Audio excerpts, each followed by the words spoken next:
specific question to part of the report, but they looked at the result of 15 Israeli airstrikes that took place in northern, central, and southern Gaza between October 7th and the 20th of April. So that's notably ahead of the NSM report being released.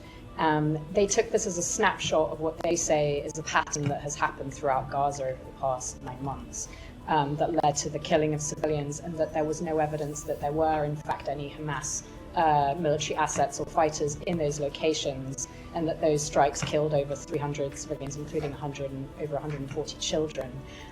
Again, that's what they've done is apparently a snapshot of what's been happening. So I'm just, what is your response to that, given the NSM report came out shortly after that? Are you guys not looking at the same evidence that they're looking at? So I will leave it to the IDF to speak specifically to its operations. What I can say is that we are talking about a belligerent in Hamas that has a long track record of co-locating itself with civilians and civilian infrastructure, using civilian facilities as bases and operating centers. That's not hyperbole. There's plenty of open source public reporting on that. As it relates to these specific incidents, I'm not in a place to get into a technical tit for tat of what those particular incidents were or were not, and I will defer to the IDF to speak to its specific military You're operations. saying that the IDF, the US findings in the NSM report are just based on what the IDF is saying? That is not at all what I'm saying. There's a lot of factors that fed into the NSM 20.